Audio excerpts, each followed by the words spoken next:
সকাল থেকে কিছু খাইনি, খুব খিদে পেয়েছে। খিদে? হ্যাঁ, তোর তো সারাদিন শুধু খিদে আর খিদে। ঠিক আছে, যা তাহলে রান্নাঘর থেকে কিছু বানিয়ে নিয়ে আয়। ভাই, তুই যে কি খাবি রে? দিদি, আজ ওই রোজকার ওই রুটি তরকারি খেতে ইচ্ছা করছে না। আজ একটু লুচি আর আলুর দম বানাতে পার না? শুনলি তো, যা, আজ আমাদের ভালো কিছু খেতে ইচ্ছা করছে। লুচি আর আলুর দম বানিয়ে নিয়ে আয়। যা যা, তাড়াতাড়ি যা। বৌদি, তুমি তো জানো যে আমি ভালো রান্না করতে পারি না। ভুলভাল হয়ে গেলে তোমরাই তো তারপর আমাকে বকবে। এটাই তো তোর সমস্যা, কাজ করিস না বলেই তো পারিস না। রোজ রোজ রান্নাঘরে কি রান্না করবি? তাহলে তো শিখতে পারবি।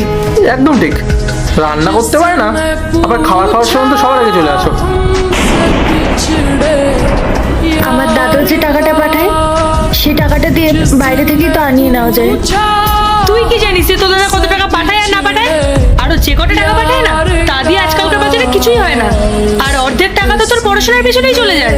কখনো এই পরীক্ষা, কখনো এই প্রিপারেশন, কখনো ওই কোচিং, কখনো দামি বই, সব টাকা তো ওখানেই বেরিয়ে যায়। এবার একটু নিজের হাতে কাজ কর, তাহলে সংসারের খরচটা কমবে।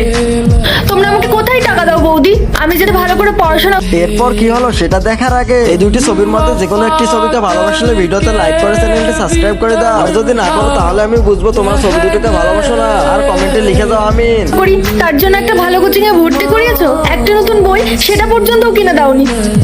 এই, একদম বেশি কথা বলবি না, সব টাকা তোর পেছনেই যায়।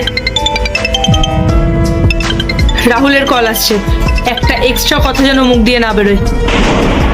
হ্যালো রাহুল। পায়েল, বোন কোথায় আছে?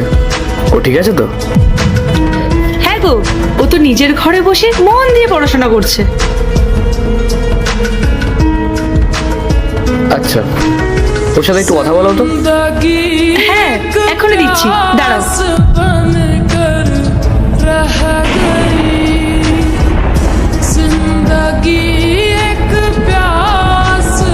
হ্যালো দাদা, তুই কবে বাড়ি আসবি রে?